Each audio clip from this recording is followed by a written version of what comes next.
Les images médicales, notamment les images que l'on obtient en imagerie par résonance magnétique, l'IRM, sont des images que l'on obtient grâce à des contrastes que produit la molécule d'eau.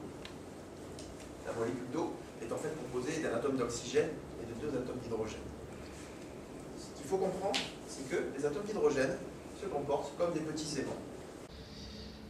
On représente cette propriété que l'on appelle le spin par une flèche. Et l'eau est donc capable de s'aimanter. Pour pouvoir analyser ces images, on place une personne, car nous sommes constitués à 90% d'eau, à l'intérieur d'un aimant énorme. Bien sûr, les procédés qui permettent d'obtenir sont très compliqués. Il faut passer par des images intermédiaires où on n'observe pas forcément les contrastes des tissus, mais ce sont des propriétés physiques et mathématiques que l'on extrait d'abord avant d'arriver à voir des structures anatomiques. Vous voyez par ici, par exemple, ce qu'on voit en moins, ce sont les veines du cerveau. Parce que les veines contiennent du sang, et le sang contient du fer. Et le fer a des propriétés magnétiques particulières. Donc, en le plaçant dans un sujet dans un aimant, vous voyez là, c'est l'appareil qui permet de faire ces images, on peut observer exactement certaines structures anatomiques qui sont par exemple l'irrigation sanguine du cerveau. Vous voyez ici les veines que l'on observe après avoir découpé le sujet en morceaux.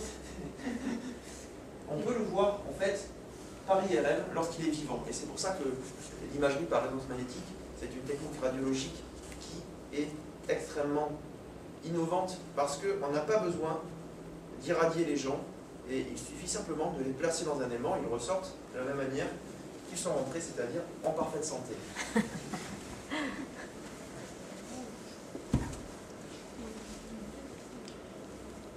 Et les images d'IRM on peut les observer uniquement grâce aux propriétés de la molécule d'eau.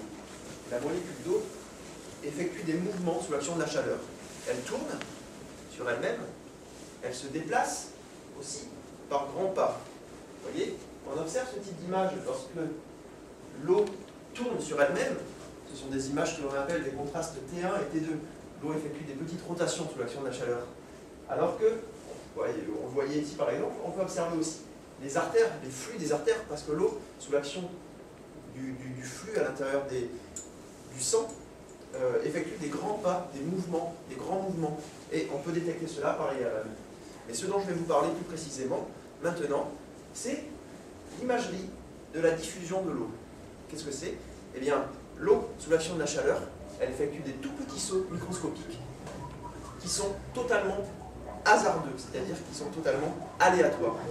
Et ces propriétés particulières nous permettent d'observer des choses qui sont très très précises au niveau anatomique, au niveau structurel et au niveau du fonctionnement du tissu, ce que je vais vous expliquer par la suite.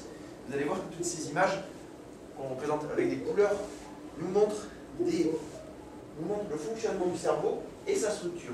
Je vais vous expliquer tout ça du mieux que je peux en détail. Tout ceci.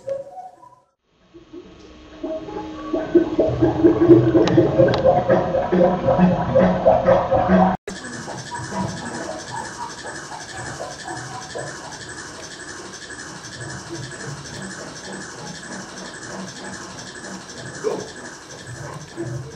bouge sous l'action de la chaleur et elle se promène à travers les tissus du cerveau. Vous voyez par exemple ici sur des neurones, l'eau se déplace à travers eux sous l'action de la chaleur et elle va sonder toutes les structures microscopiques qui sont à l'intérieur des neurones. Ceci représente le cytosquelette, c'est-à-dire l'architecture qui soutient et qui maintient la structure de la cellule pour pas qu'elle ne s'effondre sur elle-même. Vous voyez ici, les neurones sont constitués d'un noyau, le cytoplasme, mais aussi des grands prolongements qu'on nomme les axones. Les axones sont des longs tubes qui sont présents dans la substance blanche du cerveau qui véhiculent l'influx nerveux d'une zone du cerveau à une autre. Ce sont comme des câbles électriques qui emmènent l'information d'un endroit à un autre et qui sont empaquetés comme des fils entourés d'une gaine de plastique à l'intérieur du cerveau. Et à l'intérieur de ces tubes, l'eau fait des petits mouvements et elle se déplace. Mais elle ne peut pas se déplacer en dehors des tubes, elle reste à l'intérieur. Au final, on observe un contraste particulier au niveau du tissu cérébral à cause de l'organisation structurelle des neurones qui est sondée par l'IRM de diffusion.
Les axones sont finalement des tubes dans lesquels l'eau circule. Et donc, elle est gênée dans ses mouvements par ces longs tubes, et finalement, on est capable d'observer le mouvement aléatoire de l'eau le long de ces structures.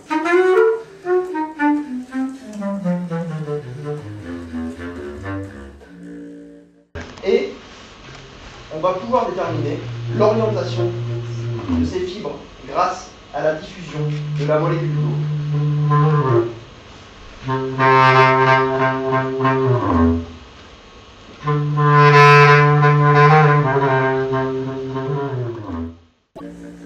L'imagerie du tenseur de diffusion nous permet donc de reconstituer la direction des mouvements de l'eau dans les tissus cérébraux.